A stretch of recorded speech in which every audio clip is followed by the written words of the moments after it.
and the other loop it's going the opposite way, so these two will cancel out. And that's the reason for why you get the same result as you would with a conventional perimeter loop system. Now, so we get to the super loop systems. Super loop systems is something that we use in one reason, maybe the most important reason why we use a super loop system, is to contain the field, not to have so much overspill. If you, an example would be a multi-venue cinema. You want a loop system in every room.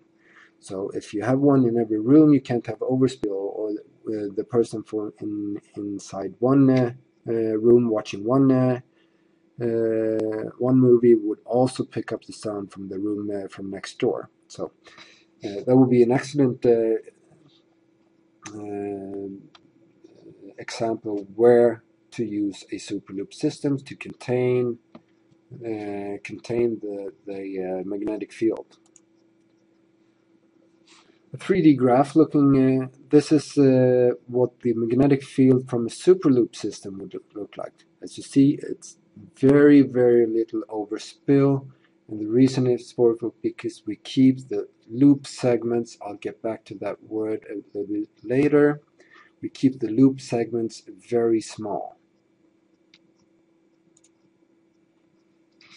What we do with a super loop system is actually that we use two amplifiers that works in sort of synchronization with each other. So you have two layers of loops on top of each other.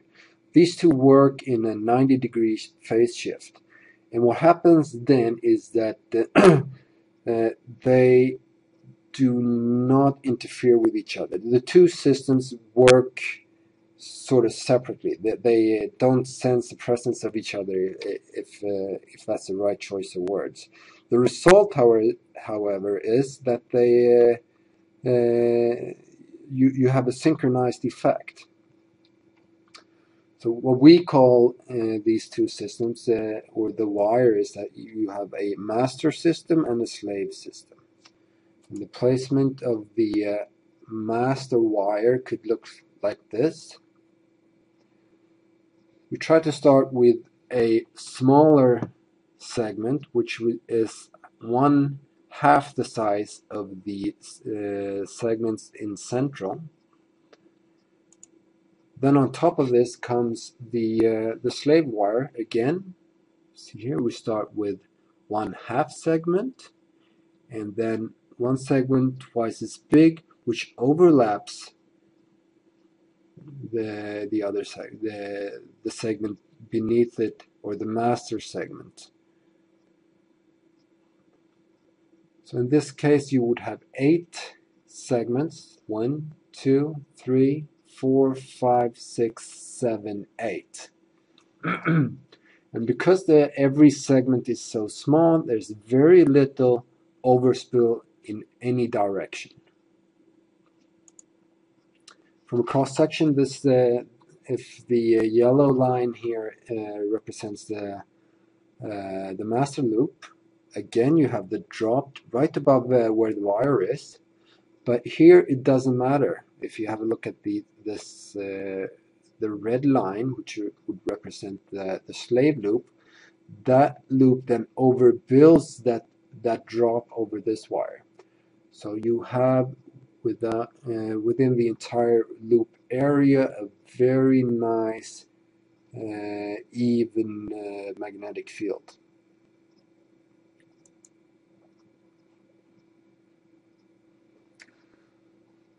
As I said before, you had a problem with the perimeter loop system or conventional system, as you only have one transmitting loop wire.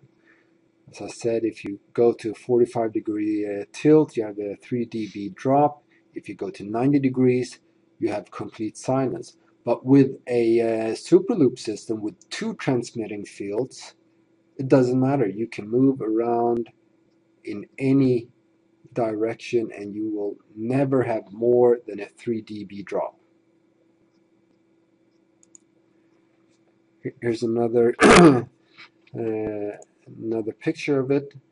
Let's say that this is the red cross here is the master wire, let's call it. You can see how the magnetic field is spreading out. And then you place your T-coil in here. At this position, you see this is right above the wire. So at this position, it will be completely silent because you have no vertical field here. The vertical field is over here. Then entering the slave, you see here. Now the telecoil would pick up the field originating from this wire probably. So again, however the telecoil is positioned within this area, you will always have a field passing through the telecoil at least 45 degrees. See here, you have it. Well, this is almost perfect. You have this one over here. It picks up well, from either two of these at 45 degrees. And this is a perfect match with this wire, and so on.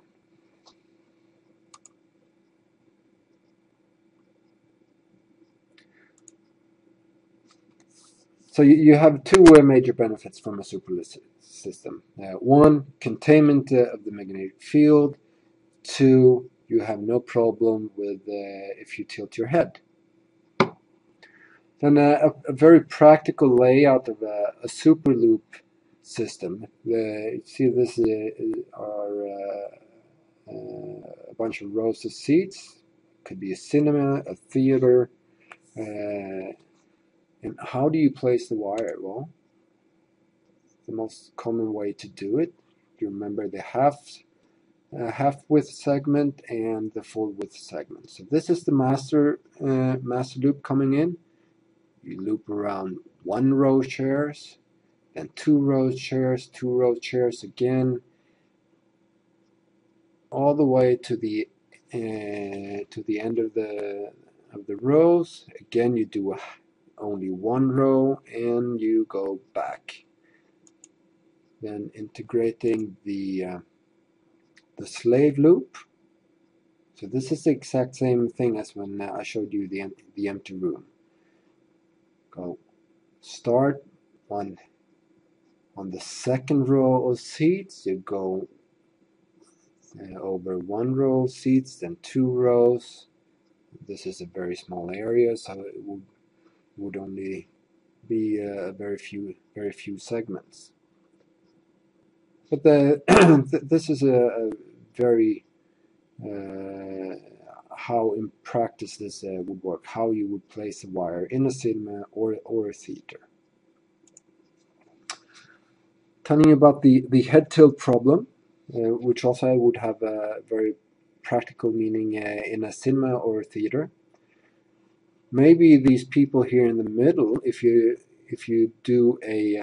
would place a conventional loop system in here, the wire would probably run here, going up the stairs. The vertical field would be, I lost my cursor, there it is. The vertical field would be something like this. I hope you can see this. Meaning that probably the person up here in the back who's tilting their head a little bit forward would have the best audio signal. These people in the middle would probably hear not so good, and the person in front who has to look up would probably start to lose the audio signal because of the T-coil not hitting the magnetic field or align in the right way towards the magnetic field. I think that's the best phrasing.